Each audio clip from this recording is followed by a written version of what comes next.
Hello and welcome to this transmission. And before I get started on this topic of today, I want to first lay out my intention.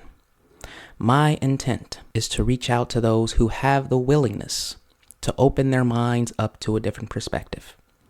You see, allowing another perspective into another's reality is the key. And it is especially the key for the topic of today.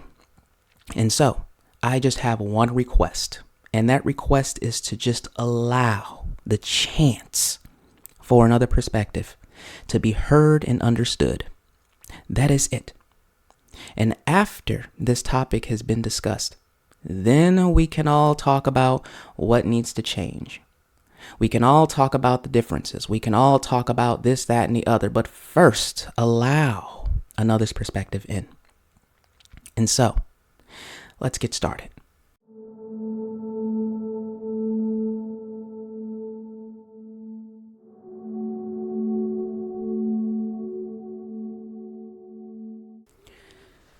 The topic of today, and the very first topic of this transmission, is regarding living and coexisting in this world peacefully.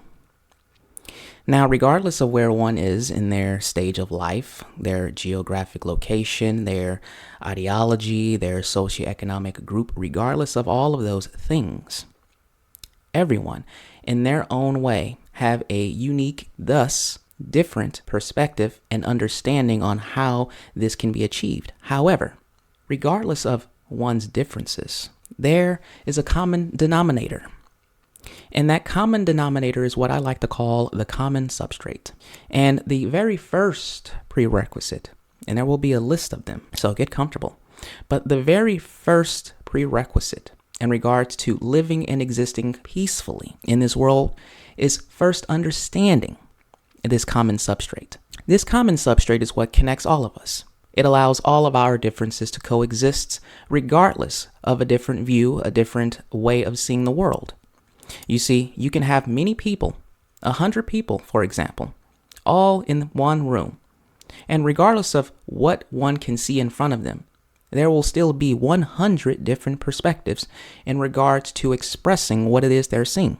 And so, in order to understand this common perspective, allow me to provide an example. This example is two items, an ice cube and a glass of water. Now, on the surface, this ice cube and glass of water appear different, just like us and them. But the problem that is commonly expressed in our greater society is the fact that we often point to what one can see, which is the ice cube and glass of water. And what do I mean by this? Let's just say now that one begins to introduce heat into the environment. The expression of this heat, just like the expression of many patterns that go out and about in society, will appear differently in these two modes of reality. You see, the ice cube begins to melt. The ice cube doesn't like melting. The glass of water begins to boil, and the glass of water does not like boiling. And where we get tripped up, our shortcomings as a collective society, is that now the ice cube, us, and the glass of water, them, goes out and protests their expression of heat being experienced in their reality. The ice cube goes out and protests, saying they're melting. The glass of water then hears this ice cube and says, "What are you talking about? We're not melting. We're boiling. You have absolutely no idea what we're feeling.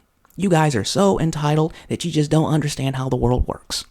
And you see, we go round and round, ice cube, glass of water, us and them, protesting the same thing that everyone is experiencing. And so, to summarize the prerequisite, the first prerequisite is an understanding that it is okay to have a different perspective. It is okay to be different. And it is most importantly okay to be yourself. And thus, by being oneself and being different, there will be differences of perspectives. But while understanding that we are all connected to this common substrate, one can then yield the openness within their minds to look deeper at not what it is they see, but the patterns and systems that exist that is the result of the things we see. That is the key, and that is the first prerequisite. Now, the second prerequisite that I want to talk about is a little bit out there. And so in order for me to massage this into the collective psyche, I want you to first think about what you did today. The entirety of today, all the way up to this moment you started listening to this. Now think about what you did yesterday. Just a summary. Think about last week. Think about last month. And think about last year. The reason why I'm bringing all of this up is because I really want you to sit here and think about that what I'm about to reveal to you has always existed. And it has always existed, and you probably just became aware of it up to the moment I'm about to reveal it to you. And I asked for you to think about all of these times all the way up to the last year because I really want you to sit with the fact that there is a reality right now that exists, a different reality, and it is our choice to choose.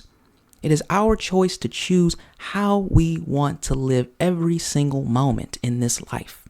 And so, this resource that I want to provide to you is called Psy Games International. That is PSI Games International. And if this is your first time ever hearing about it, go ahead and pause and look it up yourself. And what you will find there is a competitive arena for people with psychic abilities. Yes, you heard that. You heard that right. Psychic abilities. ESP, psychokinesis, moving things with the mind. Remote viewing, locating distant objects with the mind. Dowsing, sensing information without spoken word. Now, why on this beautiful blue earth am I bringing such a topic up in regards to living and existing peacefully in this world? Because this second prerequisite is so important that one really needs to hone their understanding in this one thing. And I can say with high certainty that with this one singular understanding, a lot of things can change overnight. Because when understanding this one singular truth, we hear it all the time, everything is connected. We are all connected. And that is inherently true. Why on earth would I bring up anything in regards to psychic abilities? Let's bring up psychokinesis for one moment. Psychokinesis is the ability for one to move objects with their mind, move and influence objects with their mind. Let's just be logical here. Let's switch hemispheres. Let's go from the right to the left now. Let's just think about this logically, okay? If one is capable of influencing moving objects with the mind alone, then what is really going on when, say, an emotional abusive family raises their children? The thoughts and negative, intrusive thoughts that people may have when they're around certain people. The things that go on. Remember the common substrate before. The ice cube in a glass of water. The things that one physically sees. But if one is moving objects with their mind, for a lot of people, they're not seeing electromagnetic bands moving from their hands to influence this object to move. And so if one can move an object without visibly having things appear out of their hands, then all of the things that's going on that we see as a result of this energy, of this psychic action that's going on, all of these things come back to that understanding, this understanding of the second prerequisite, that everything in one way or another is influenced by our thoughts, feelings, and intent. One can walk into a room. They may not be able to visibly point out the fact that they feel something, but they can feel if something went on in that room, whether it's been an argument or a situation or something. One can also walk into an environment and have this feeling, oh, I'm just thinking pizza today or whatever. And all of a sudden they just kind of look up and they just see someone delivering a pizza, or they just see someone actually like ordering a pizza or something online. You see, all of these things in one way or another are connected to our inherent psychic abilities. We all have this. No one is born into this world with some kind of psychic super gene where they're the only one in the world that can do these things. We are all born inherently with these abilities. Now, it is up to one to hone and develop those abilities on their own, but we all have these things. And the reason why I wanted to go so deep into this before even talking about this second prerequisite is because your feelings are valid. What you think, what you feel, especially what you feel, is valid. Now, I understand in this society that things are so focused outside of ourselves that we must put so much of our energy and attention on everything that's outside of us. But the most important reality is our internal reality, what we feel. And I want to say this. As a 32-year-old millennial, I want to say this to everyone, the entire world, all generations who think. that feelings are unimportant. Everything that one ever does in this life, in this world, in this reality is all intended to yield a feeling. Why on earth would anyone go to school for 10 years to simply be associated to symbolic thoughts of another because they want to feel something? Why on earth would that bully go out in school and pick on that one child to do things because they want to feel something? Why on earth would anyone go out of their way to do anything, whether it be buying something online, whether it's an Amazon order or DoorDash, whatever? It is all in one way or another to feel something. And if that still isn't clicking, and people are still like, well, feelings are for weak and all of this, why is it that it is okay for anyone of that type of mindset to feel frustration, to feel anger, to feel all of these aggressive things? And yet when it comes to all of the softer feelings, it's, oh, we don't do that. But it's completely okay to feel this frustration. It's like half the brain gets cut off. It's okay to feel this thing, but it's okay to not feel this thing. Feelings are feelings, and there is no running away from that. And I want everyone to hear and understand this, because in regards to this prerequisite, this second prerequisite is understanding yourself. How on this beautiful blue earth can anyone have the expectation for another if they have yet to even understand their inner faculties? This is very important. I would like to put it as the first prerequisite, but I mean, here we are now. It is very important for one to understand themselves. And this is why I brought up this whole thing in regards to Side Games International. Because all of the things that we have been conditioned, and again, me being a millennial, I have been told so many things, so many false promises, dry dreams, but at the end of the day, it was all the expectation of another. Everyone's coming to me saying, no, you don't know how the world works, and I know this and I know that. Sure, you know how your world works. You don't even put the effort in to allow the perspective of even understanding how another world works. And the funny thing about it is, this is a tangent here, but let me go into it, is that a lot of people who are so egoically inclined and existing in this world all exist and live off of the thoughts of another. What do I mean by that? Here in the United States of America, there is, I would say, a dominant language, maybe two. And that language is English and I think Spanish. I don't know. I mean, I didn't look this up. I'm just kind of pulling this out, but I know it's English for sure. And in this language, English, there are 36 symbols. And it is these 36 symbols that, for whatever reason, is controlling the minds of the majority of people. 26 of them, one would call an alphabet, yield a derivative of other symbols one could call words. And the remaining 10 symbols, 0 through 9, really, frankly, controls the expression of how people go out and interact with the world. The 26 symbols controls the expression of one's thought. And the remaining 10 controls how that expression is even brought out into the world. What do I mean by this?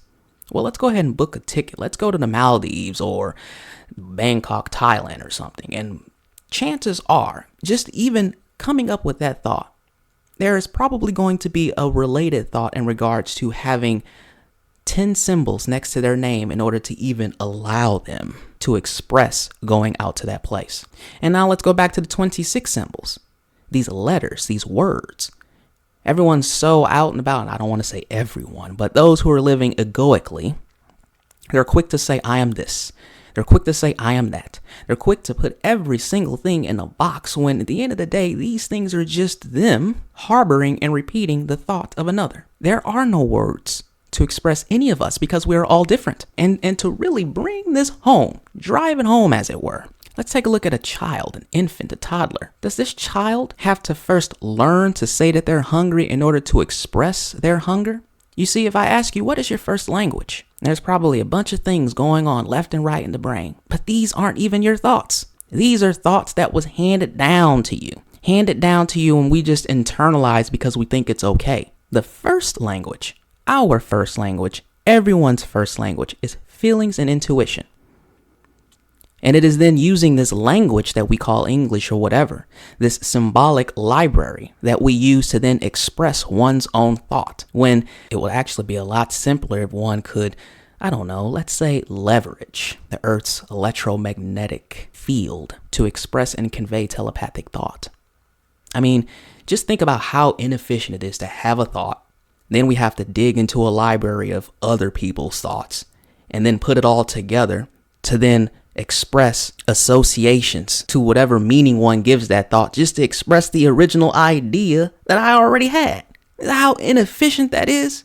I mean, if one can walk into a room and if they can feel certain things, remember side games, if we can move things with the mind, if we can perceive information without spoken word, that is one using their first language. That is one trusting their intuition, trusting their feelings. And can you just imagine? Now let's take a look, and I know we're still on this tangent, but let's take a look at what people would perceive as the middleman. Who likes the middleman? No one likes the middleman because the middleman always want their cut. They always want this, that, and the other. They always want to take. Now, what do you think languages is doing? I mean, in order for anyone to express their own inherent thought that is free to them, that comes easily to them, they then have to look within their minds to take apart another's thought and put it together in order to express their original thought. Everyone doesn't really understand what people are saying because at the end of the day, everyone is just using other people's thought to express their original thought. And I'll leave that there. And I want you to really think about this because if you just take a look at the objects that's in front of you, chances are it's no silence to the mind. Chances are it's this language, this psychic parasite that exists in the mind that's trying to front run your original attention to say it's this, it's that, it's this, it's that. But is that really your thought? Because if you were never taught that, if you never perceived that word, would you even think it? And that's a big problem being in this society because if you really think about it, we can really see those who live egoically because it's like creation is a right hemisphere thing. It's not a left hemisphere thing. But for those who live so far in their left hemisphere, they look at creation as merely changing the associative meaning of a symbol. And we see it all the time. We see these acronyms that means that, each letter means something, but the acronym at the end of the day is a word we already know, right? We see this all the time. And I went on that tangent because I was just drawn to speak on that. But let me go ahead and get out of that. And going back to this prerequisite, this second one, that we all share this world, we all feel. We are feelers. What we feel is valid. And to conclude this second prerequisite is understanding our own thoughts and feelings. By simply going into that resource, looking it up, Side Games International, that will open up a door to many questions. And those questions will really drive one deeper within themselves. Because in order to really live peacefully in this world, man, we all have to really understand ourselves. And the first thing in opening the door to understanding ourselves is understanding the connectedness, understanding the influence our minds and emotions and intent have on this world. I grew up, when I was a kid, I would see these cartoons and things and, it's funny, but it's like I just inherently understood it. It's like the cartoons where people will like say something to another and it'll like cut to the scene to that person they were talking about and they just sneeze. That is a deeper, very deep, inherent truth that we all share. And that is simply expressing the impact, the influence rather, that our thoughts, feelings, and emotions have. And so, for those of you who just have this feeling that, oh man, as soon as they leave and I have the house to myself, things just feel good, things feel light. Yes, it is completely valid that you're feeling that. It is completely true. Because just like different perspectives, different ways of seeing the world, if one goes out thinking that life is hard, everything is hard. You got to go with hard work. You got to run your body through the ground. You got to break a few bones in order to get a couple pennies. Then that mindset through that mode of consciousness is simply projecting that energy, is projecting that everything around me has to go through that mental framework, that mental model. Another way to think about this, how our thoughts, emotions, and intent can influence the environment.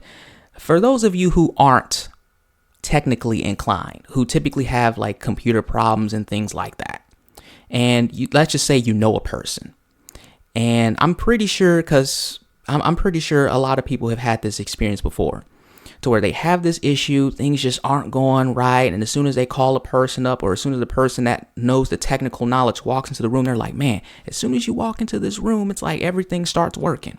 There is a truth to that. Because now, and I'm speaking on my experience being in IT, I've worked in IT for a little over a decade, and I've had this experience, but dissecting it, now for my IT guys, go ahead and back me up when I say this. When people are telling you their problem and what it is that they're experiencing, before you even walk into that room, before you even get up to go there to fix and solve the problem, you're probably thinking, oh, it's just this. Let me see if I ping the DNS. Let me check the IP. Let me see if they get the DHCP. You're already troubleshooting everything in your mind first before you even walk into the room. And what you're really doing is that you're then programming the energy that you're expressing and putting out into the environment, because your mind is already going to all of the possible outcomes, and you've already have everything set up. You already say, okay, this is that, right? And as soon as you walk into the room, all it takes is just that simple influence of your mind to then resolve the issue. And if that's really hard to believe, then take a look at the experiments conducted at PEAR Labs. That's PEAR Labs. And there have been proven demonstrations that by simply intending more ones on a random number generator or more zeros actually does that. And so if the mind can influence the output of ones and zeros on a random number generator, then what do you think a technically inclined individual is doing when they walk into the room to try to troubleshoot technical issues? Now, for those who aren't technically inclined, how many times have you been in that situation? It's common. As soon as the guy walks to the room, that's when everything starts working, because it is the influence that one's mind, intent, and emotions have on the environment. And this is important. The reason, I wanted to go through these examples, I really want to go deep into this, because looking at the things that's macro, it's useless. It is useless to look at all of the bigger societal things that's happening if these simple, singular things aren't first understood. Because by simply understanding all of this, it will then compound to the greater understandings, and anyone can look at the situation and say, okay, now I understand why this is happening. I understand why such and such is doing this. And so I know the second prerequisite is pretty deep. I did say that it was a little bit out there, but it is important to understand the influence that we all have on one another.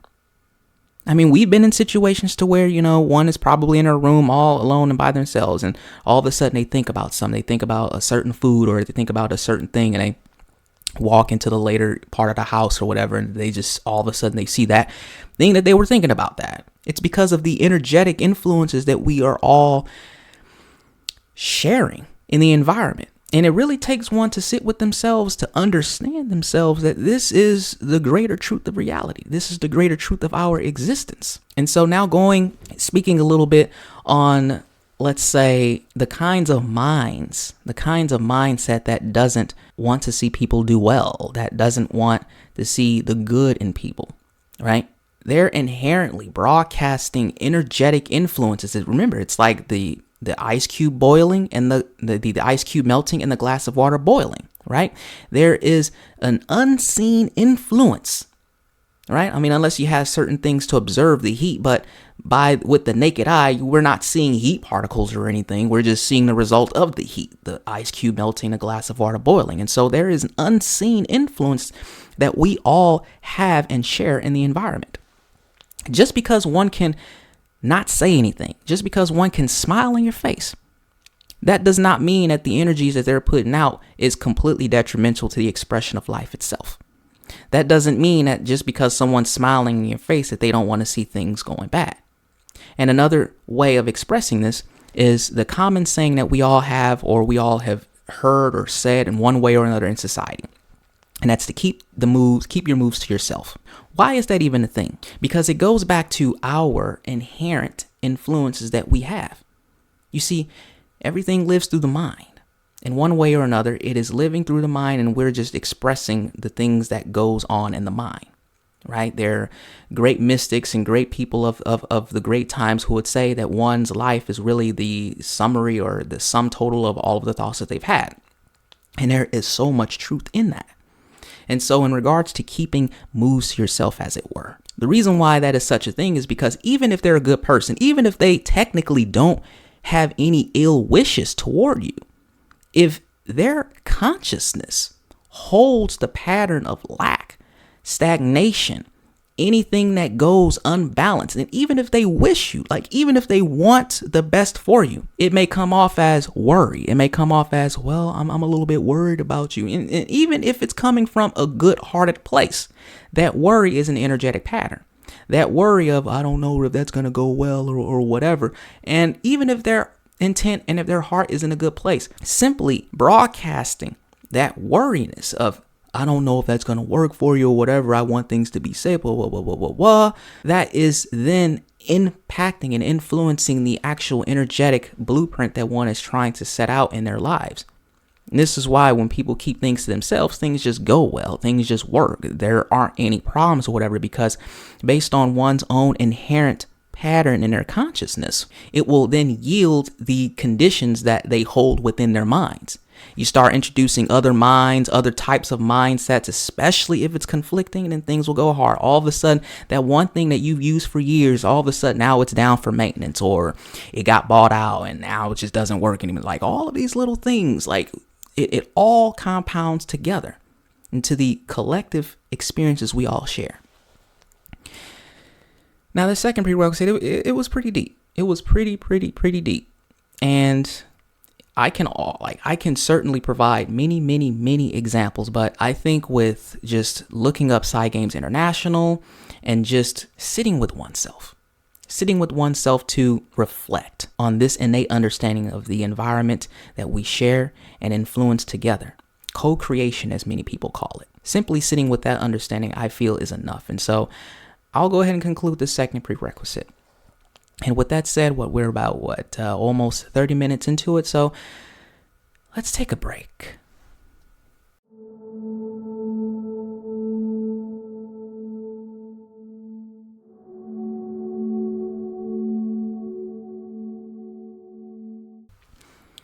All right. So after the break. Okay. So now this third prerequisite, I feel that there are at least 3 more, but I want to conclude this first transmission with this one here, because this prerequisite is really going to get a lot of listeners thinking. And that is really the intent. It is to really think about how things are right now. And I wish not to overwhelm. I want the listener to internalize these 3 things after this transmission, and then we can come together and we can start talking about other things, okay? Now, to really summarize everything up to this point, because it's very important before we even go into the third one. The first one is understanding the common substrate, this common way that we all coexist together. Remember, despite living in a completely different world, one could call it an echo chamber or an echo chamber or what have you, there still exists a common substrate that allows all of these differences to coexist together. Now, it is our choice to coexist peacefully.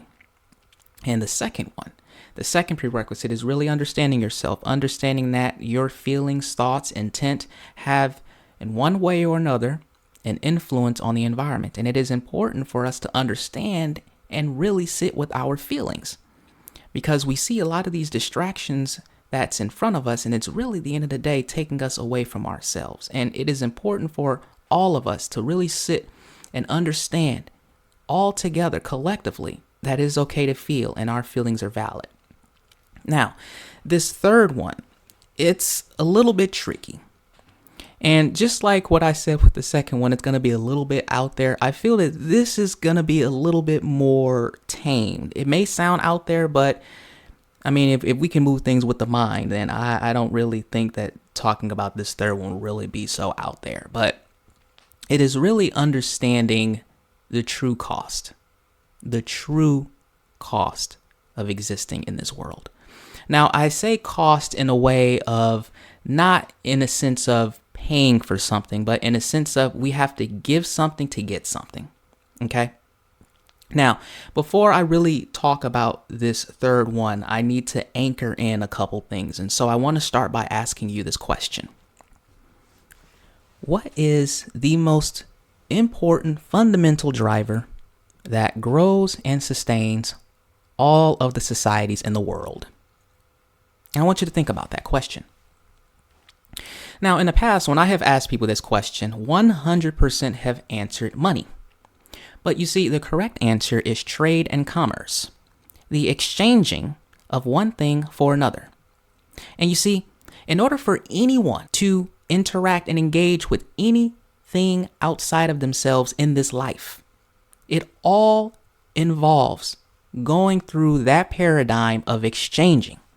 It is the exchanging of one's labor work for X amount of dollars per period. It is the exchanging of X amount of dollars for X product or service. It is the exchanging of one's time at an event that could yield the possibility for the opportunity that could result in some career advancement later on down the line. In one way or another, it is always exchanging something. And so, despite all of these exchanges that goes on in the world, there still lies a common denominator. And even asking people this question, they may still answer money. For an exchange to happen here in a capitalistic society, there still lies a common denominator that exists in a capitalist society as well as a barter-based society. And it's not money. It is your vital life force energy. It has many names throughout different cultures. Chi, mana, prana, ki. It is the vital life force essence that exists throughout all of life. And without it, everything ceases. Without it, nothing can grow. Without it, nothing can happen. If one lacks the vital life force essence to get up out of the bed, to go to work, then over time, they will yield the condition to where they can no longer convert their labor work for X amount of dollars per pay period. If one lacks the vitality to even roll over in the bed to pick up the phone and place that order on that app, then they will over time, in one way or another, yield the condition to where they can't exchange their X amount of dollars for X product or service. The same thing applies if one is trying to go to a career event. All of these things in one way or another comes from the exchanging of one's vital life force essence. That is the true cost. That is the cost of everything. You see, we can talk about the ways of living, the cost of living going up, but let's just go on a tangent here. Is it? Is the cost of living really going up? If I'm really honest about it, it's not the cost of living that's going up. It is the cost of maintaining a parasitic existence that's going up. Because now with the true cost being known, it is our convenience that's really taking from us our vital life force essence. It's easy for one to go to a grocery store without having to cultivate any kind of energy whatsoever to grow a farm in their backyard. And over time, that mentality can really saturate the environment, thus allowing all of these conditions to where prices go up. Things become fake and fake and fake over time, because there isn't much of an investment of vitality into the experience. Everyone's in a rush to go somewhere. Everyone wants to do this. Everyone wants quick things without cultivating the energy first. And we see this throughout all of society. I'm pretty sure there are trends and people talking about this now. Things feel dry. Conversations are so shallow. The color of this apartment, even the design, is so dull. This logo is so simple. There's no personality, as it were. Right? And all of these things in one way or another is just a symptom of something. And let's call it for what it is. The name of this symptom is the degradation of quality across all engagements of life due to the lack of investment of vitality in the experience. And that is what's yielding the degradation of everything. That is why now things just don't last anymore. This is why things are designed to break. And so now let's go back out. Let's get out of this tangent and let me talk about the true cost. The true cost being one's vital life force essence into all engagement in this world. Now, in one way or another, we have a name for it. We have been in situations to where people have been, I would say, draining of the energy. I mean, what does that even mean, right?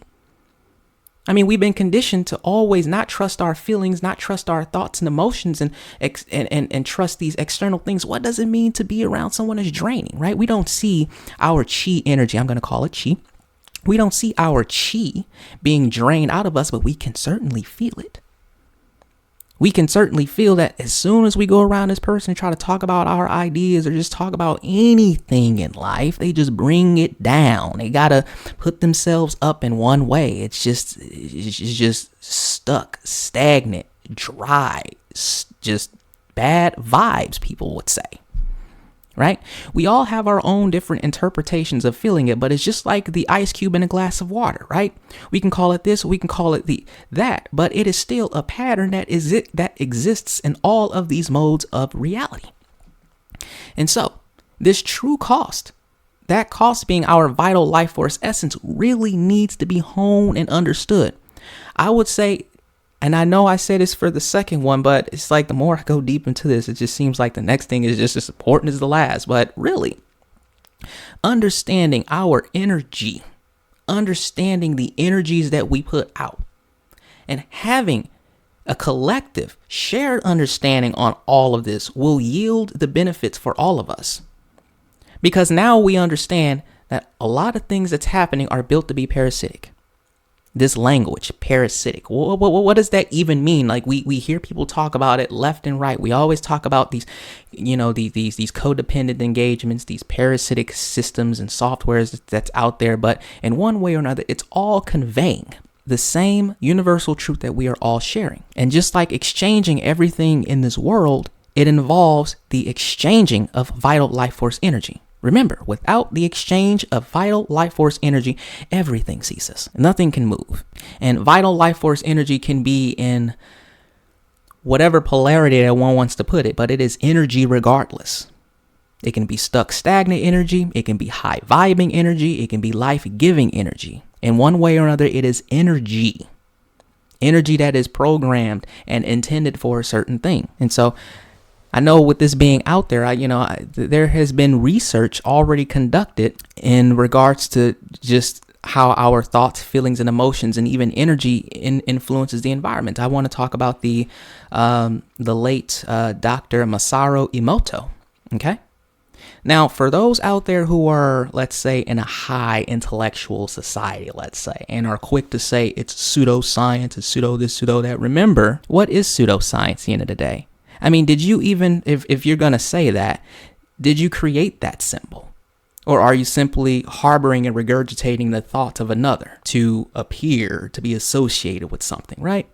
So let's go ahead and drop that ego for a moment and really open ourselves into a deeper understanding. Because before one is able to call it this and label it that, allow yourself to even see for yourself whether or not it's even true. I mean, we have so much conflict and people going left and right and bickering. And it's like, who is even sitting down with themselves to even allow the chance for another perspective to even be heard and understood? Now, I know I digress a little bit, but sometimes that really gets to me. But with the research of Dr. Masaru Emoto, he demonstrated that one's intentions itself can change the vibration, the pattern of water crystals. Okay? So if one is projecting loving, peaceful energy, that the shape of the water will reflect that. Same goes if one is intending or having negative, detrimental energies.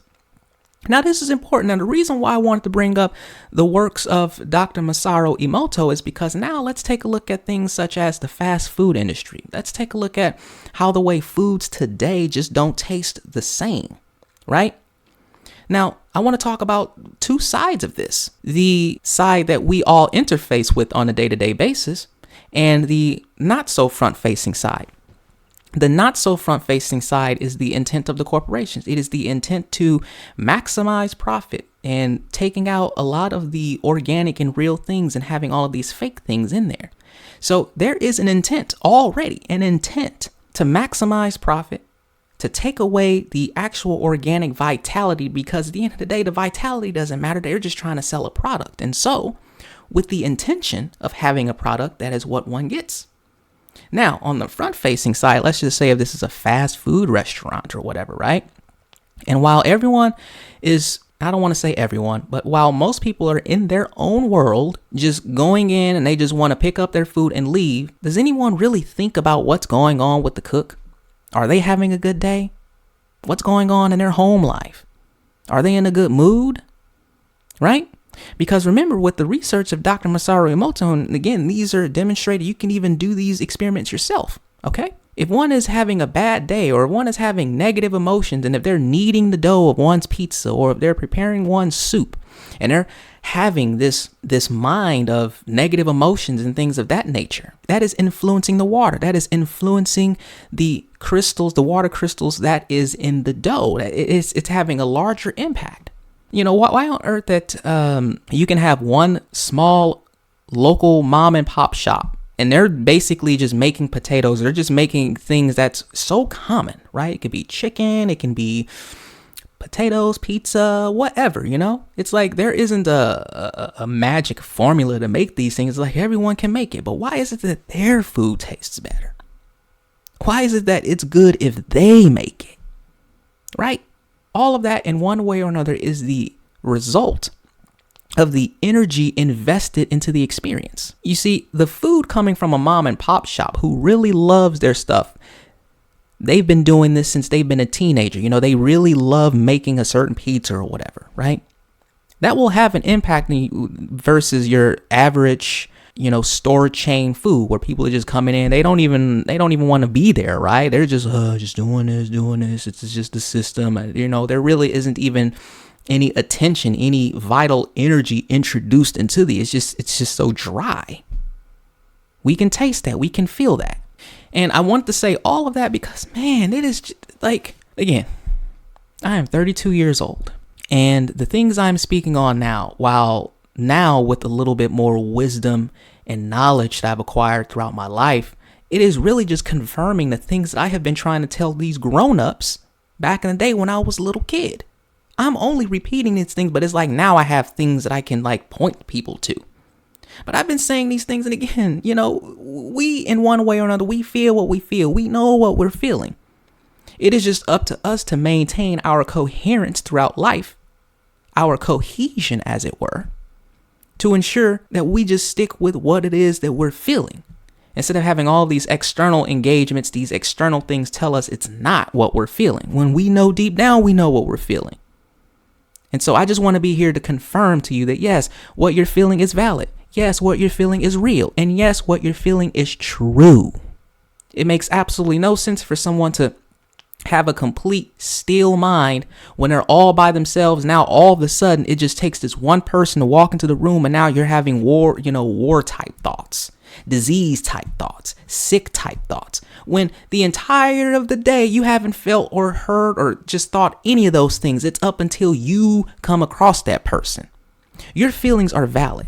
And that is why it is very important for everyone to collectively reach that understanding. Because if we're really talking about living and coexisting in this world peacefully, it first starts with understanding one's own internal state. And I know I keep bringing up age and everything and all that, but you know, back in the 90s where there was a time in the 90s, and I'm pretty sure a lot of 90s babies, they can speak on it, but there was a kind of quiet stillness in the environment, like you can just sit and be with yourselves. There wasn't a means to pull out a device and reach out to 1 million viewers within minutes. We didn't have any of that. In fact, we had to wait till people were asleep and stuff for us to even access a text-based internet, But I say all of this because there was, those times were simpler, but simpler in the fact that a lot of that stuff that is being perceived today as problems, a lot of people could get away with that. But nowadays, it's like it's such a saturation of the same energy that has just compounded over all of these decades of living. But it's like now we can't run away from it. Everyone sees it, And I want to say this, the reason why I'm bringing all this up, because I intend, with us millennials and Gen Z, we are the very last generation that can ever like really enact any kind of change. When we talk about Gen Alpha and these things, you can have your opinions all you like, but, they're there because they're a result of every single generation and every single complacent, every single enabling, all of the things compounding up to the point to where Gen Alpha was born. And I say this because, we talk about accountability and things of that nature, but we all have to take in one way or another accountability to how we're allowing the progression of unsustainable and unbalanced patterns to exist and grow and propagate in society. It's like, sure, complacency enables it. Engagement sustains it.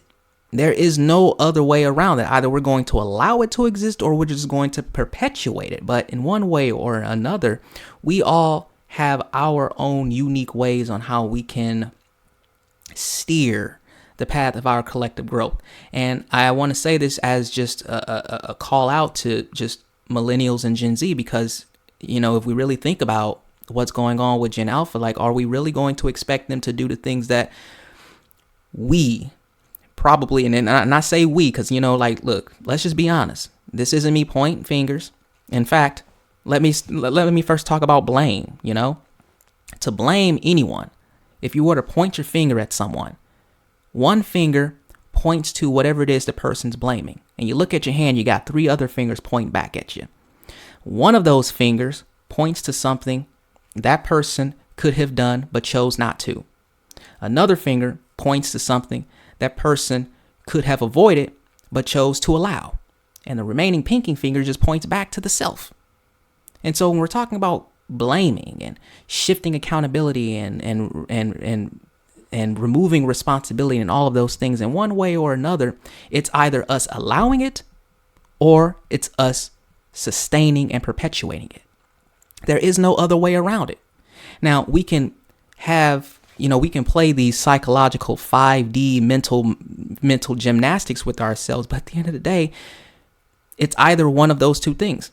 If it's something that is present and inherent in our society, and if one isn't really doing anything, that's still allowing it to exist.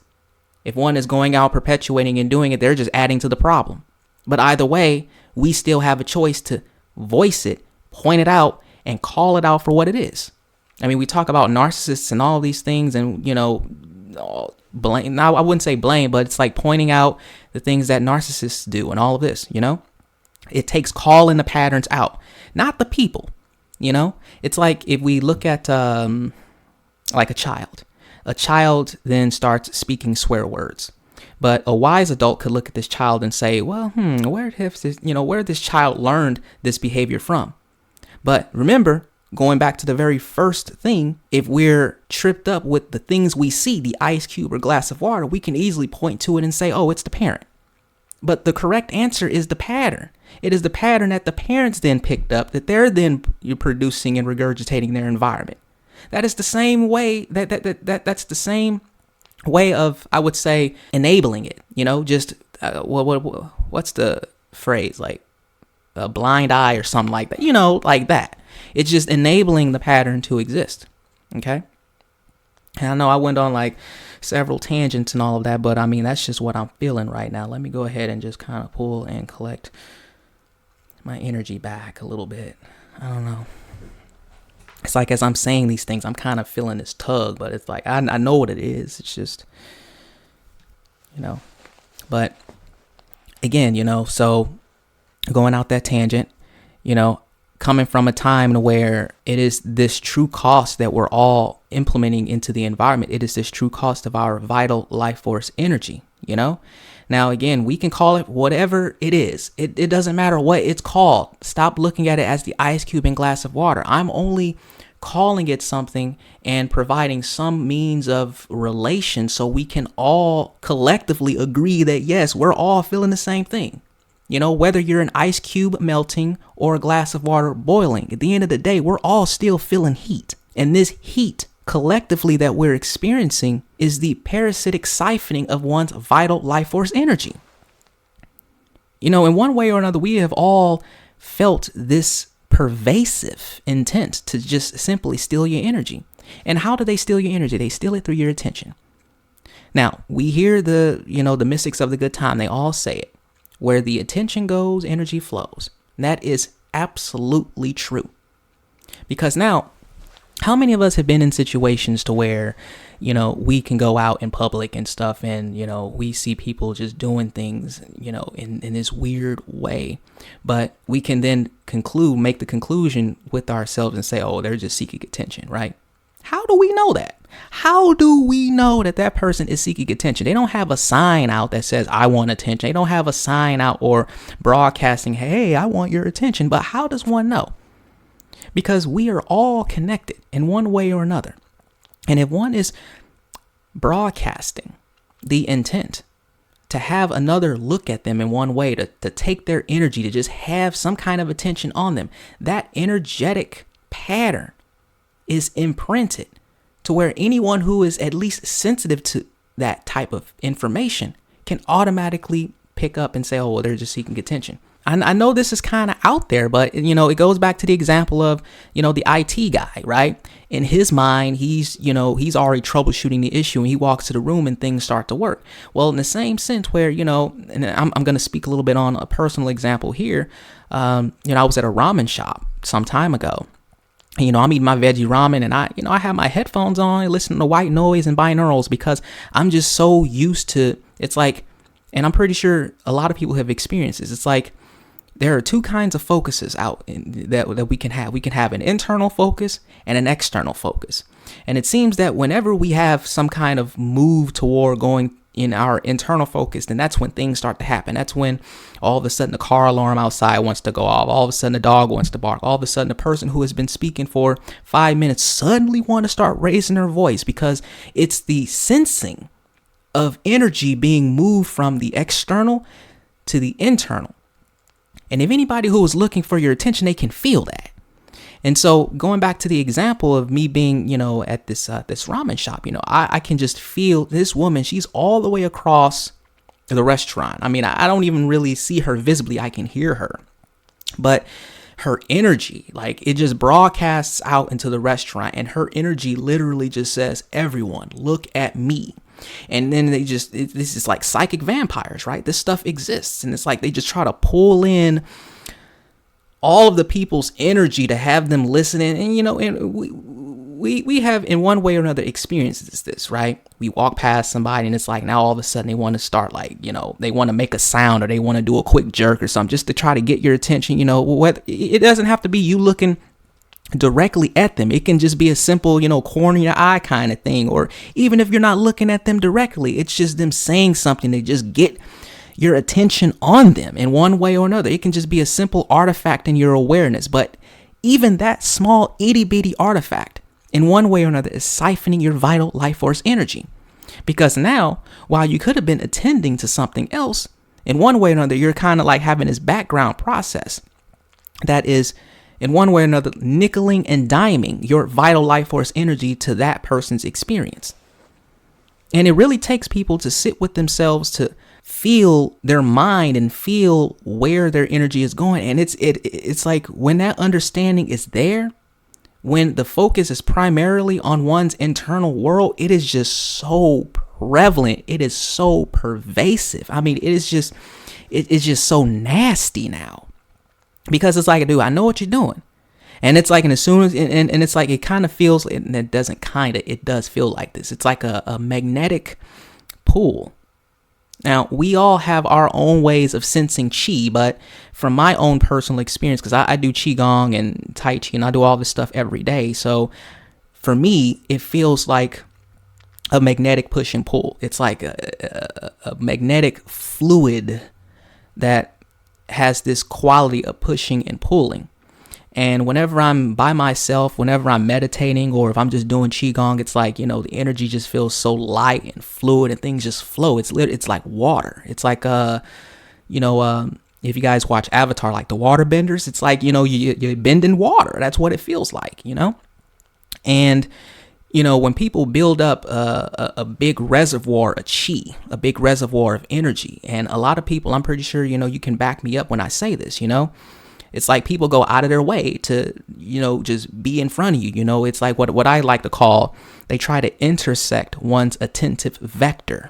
And so it's like if one's walking to a room and if they intend to do something like put something in a microwave or heat something up, and it's like all of a sudden they want to get up. Now that all of a sudden they want to get in, moving to the fridge, they just try to be around you in one way or another. It's like they try reaching over just to be in one way or another into your attentive vector. They're just trying to hijack your energy. Now, a lot of people, they'll probably say something like, oh, that's not what I'm trying to do or whatever. But it's like one can go an entire day unaware of their eyelids, but it does not stop their eyelids from blinking. And so if one is consciously aware of them trying to parasitically siphon another's energy, that's one thing. But if they're unconsciously aware of it, that doesn't mean that it's not going on. And so I want to say that I want to put that example out there because a lot of people really do this. And a lot of people that does it, it's not really their fault. It's just a learned and trained behavior. Right? If we're looking at a collective society that brings people down to put people up, that creates conditions to have a subscription service rather than providing the product as a one and done solution, all of these things nickel and dime the collective society in one way or another, where it's just siphoning and harvesting energy. Because remember, we can look at the physical products, we can look at the game, we can look at the DLC, we can look at all of the things that we physically see, but under the hood, it's all an exchanging of vital life force energy. Remember, if there isn't any vitality exchange in the experience, then everything ceases. Remember that. And remember that is the true cost of everything. And if you're a celebrity, like if you're a celebrity person or someone who's very popular, like very liked, back me up. Like, can you back me up on this? Because, as a kid, I was always puzzled by this obsession with celebrities, And when I say this, I don't mean this in a hateful or jealous way. I was never that. It was just, I always saw them as regular people. I always saw them as I would see any person walking down the street. But it was just so puzzling to me as to why people got so obsessed with that. But it's like now, with a couple decades under my belt now, I understand it. And it is the quality of the energy. You see, those who are in that kind of position, and I'm talking about the ones who really legitimately did it, and I'm not going to get into the, people selling themselves and all that kind of stuff. I'm talking about the ones who are legitimately alchemizing energy to yield the conditions that they want through a heart-loving space. These kinds of people, they exude an energy, and it is felt. Chi is felt. You cannot put a wall up. You can't be in a Faraday cage. Chi will go everywhere. And when people walk into a certain room, let's just put, getting out of the tangent of the celebrities. Let's just look at an average everyday person, right? If someone is in a room with a group of people, there is an inherent feeling that everyone can perceive, that they know that they can probably get away if they pick on that one person, but they know not to mess with that dude.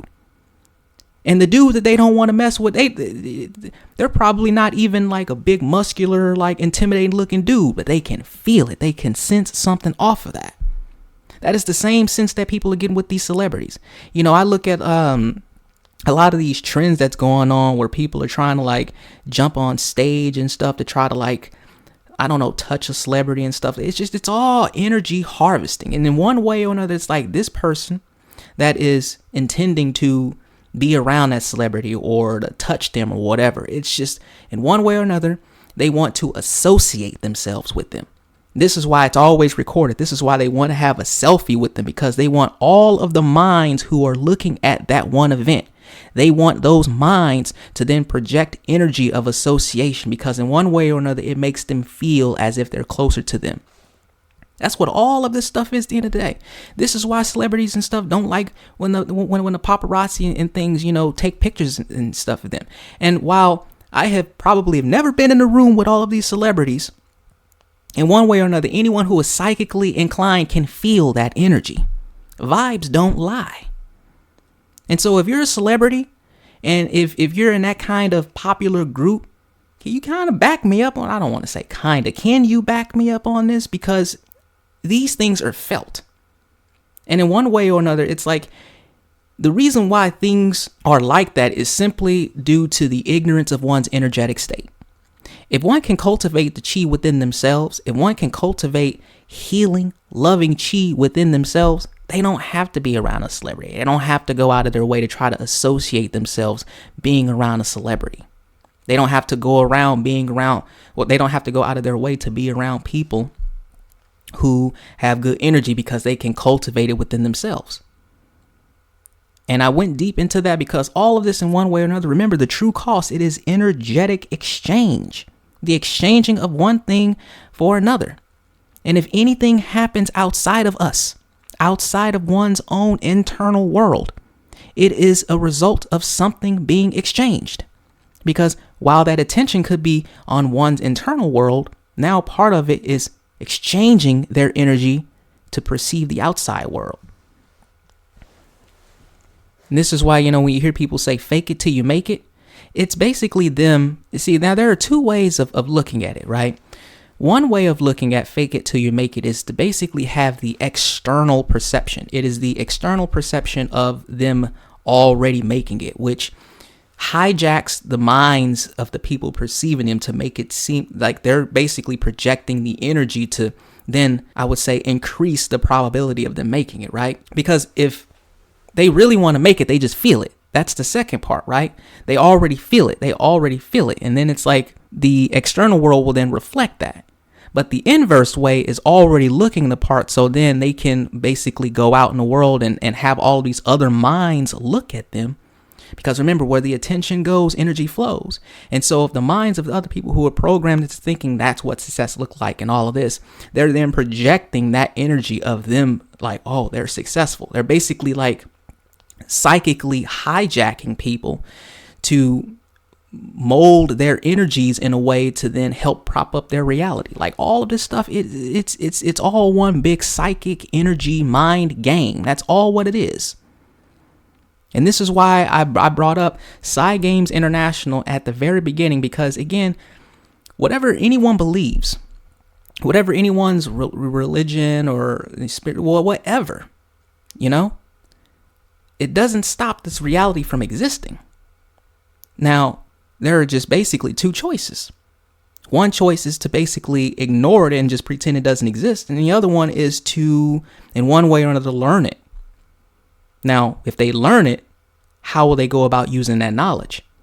And this is why keeping people ignorant and keeping people unaware of these inner faculties that exists for everyone, that's key for propagating all of the ill stuff that's happening. Because anyone who really knows themselves, and I want you all to back me up, those who know themselves, those who understand, what do you call it? Manifestation, law of attraction, all these different, they're all different ways of conveying and expressing the influence that one's energy, chi, mind, and emotions and intent have on the environment. It's all these things.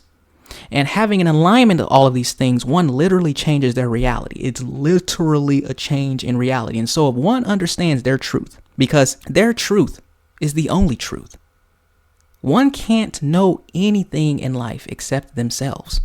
That is the only thing one can ever progress and grow and invest into life when it comes to understanding. Because if we're trying to reach out and look at all these external things and learn about it, in one way or another, just like language, it's just a thought that was passed down from another. But you see, one's own internal world, their own internal thoughts are of their own. And it is in first understanding that, then everything is understood. This is why I spent a lot of time, or I invested a lot of energy and time into explaining one's own internal faculties. I'm not talking about all the stuff that's happening in macro. I'm not talking about the things that we see, because all of those things are a result of one's own internal nature. If one understands their unbalanced state and understand how the way the energy of one's attention goes out into the world, then they understand why all of a sudden if that person's around them, things are hard. All of a sudden they just can't have the focus and concentration to lock in as soon as they're just awake or just around them. All of these things are understood. And so this is why I went deep into that understanding. I kind of forgot exactly what it was I was talking about going on this whole tangent, but I'm just kind of, I'm just flowing with it now. I know I said, this will be the third one and the final one for this transmission, but I know I said a lot. And I want you to really think about this, because this is where the change can really happen. The change does not happen from a protest. It doesn't happen from any external action. It happens first from an internal action. And that internal action is, first, one, having the openness to allowing that change in. And two, internalizing that change. And by internalizing that change, all of the actions will take place. All of the appropriate aligned actions will take place. And so this whole mind game, this psychic energy mind game that everyone plays with each other, it's like in one way or another, it's happening. And it has many, many, many different forms. I mean, just going on another little tangent here, there's a trend of people talking about something called weaponized incompetence. Well, you see, weaponized incompetence has always been there. But now there is a deep inherent energetic truth in regards to that. Because again, I'm not talking about the ice cube or the glass of water, what we see. I'm talking about the deep energetic truths that's going on. Because in one way or another, it's all a means to siphon each other's energy. It's all a means to hijack people's attentive vectors, to move their energy in a direction that yields a condition that they want without having to put the internal energetic investments of their own into it. And we see this everywhere. I mean, just taking a look at our current modern day society, where it always seems like, there's never enough time in the world to do anything. This, that. We're so quick. We're always in a rush to do things. Well, not everyone, but most people are in a rush to do things. And all of, it bogs the psyche down to the point to where one just doesn't have the attention to do anything. And that's where this whole thing comes from. I mean, people call it many things, the war on consciousness and the spiritual war and all of this, but all of it is just to hijack one's consciousness to direct their energy that yields a condition of something that an external mind wants. That's what all of this stuff is at the end of the day.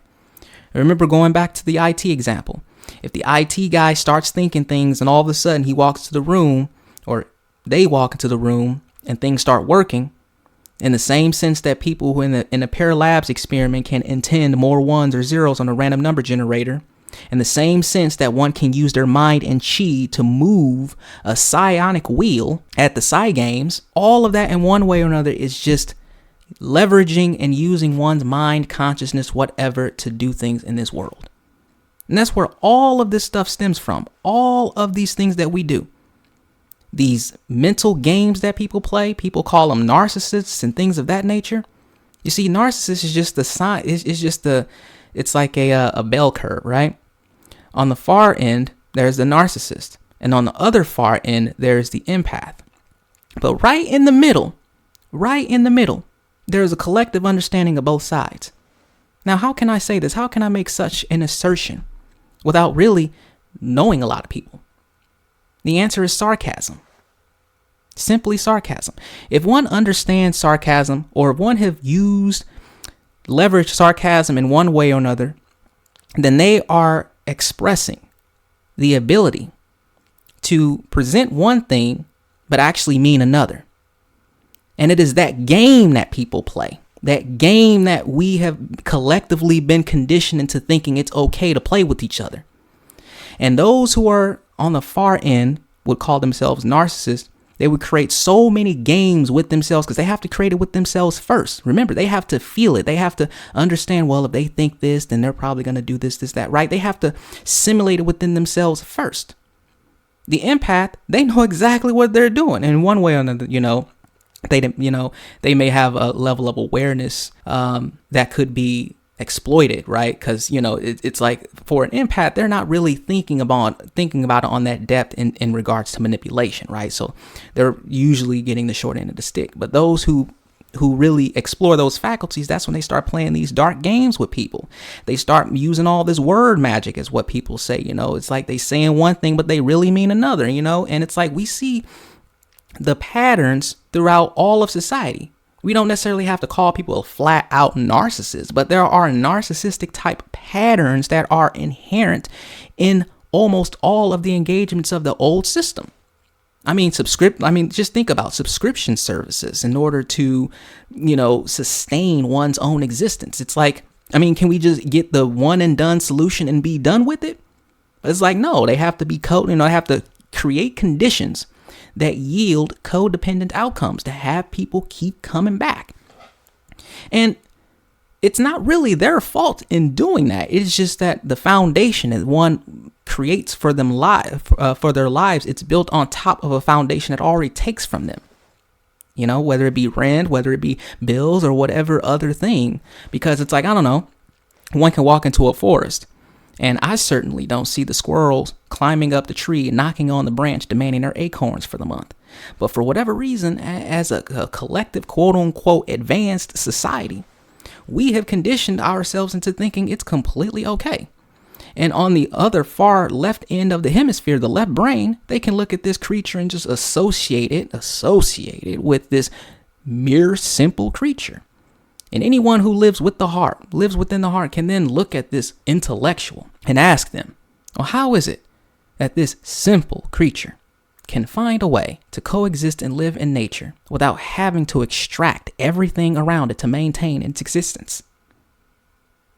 And so I ask everyone, all of you listeners out there, to be mindful when it comes to dismissing and judging the reality of another. Because where we can go collectively together is a beautiful place. A beautiful place where we all win. No competition, no separation, no us versus them, because we all collectively share an inherent understanding of ourselves, and thus allowing a much better, beautiful world to manifest before us, where everyone gets their basic needs taken care of, where everyone is felt, seen, and heard equally. Now, I know I said a lot. I don't want to make this too long. But to conclude, I want you to really think about these things. I'm open to criticism. I'm open to all of your perspectives. If you have any comments, go ahead and provide that. Go ahead and share it, not just with me, but with everyone. Share your perspective, whether it's conflicting, whether it is supporting, just share it and allow a collective sample set to be created to where we can all just kind of see these common patterns. If you like this, go ahead and like it.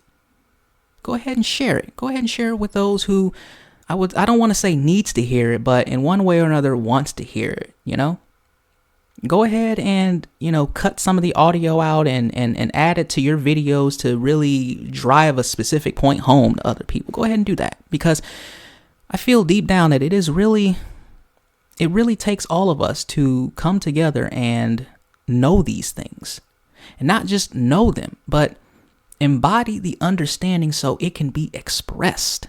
And by expressing that understanding, it is effortless. If one walks a mile, let's say, if they walk a mile to go to a grocery store, and let's just say they don't have a car or whatever, they walk a mile to go to a grocery store and they get a very specific thing every single time.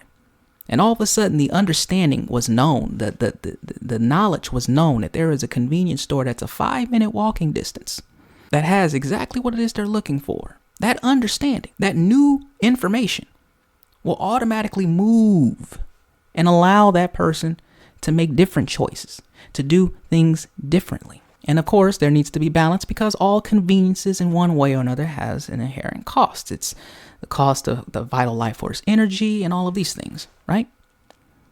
And so in regards to going a little bit deeper, not in this transmission, but a resource that I can give you You can look up this book on Amazon. It is called Healing Light of the Tao, and that's Tao. And it is by the author, Grandmaster Montauk Chi. And if you're listening to this, thank you. Thank you for your wisdom. Thank you for providing this understanding of the Tao to us Westerners. Growing up when things were simple, it was easy for us to put our vital life force chi energy into a lot of things. But now with so many things that's taking, I feel that this one thing, this knowledge, this understanding is so very important in today's age for everyone to really understand what's going on and understanding the intent and the leaking of energy and the harvesting and siphoning of energy, So thank you, Grandmaster. And for everyone, if you made it to this part of this transmission, thank you so much. Thank you. By listening into this transmission, you have at least shown me that this was at least worth some of your attention. And for that, I'm immensely grateful. And so leave a comment if you want things to be expounded a little deeper, because my perspective is very different. I look at things from an energy-verse perspective, always have, and always will. And so when it comes to a lot of the complex, complicated things that exists out there, it can easily be dissected and diluted down.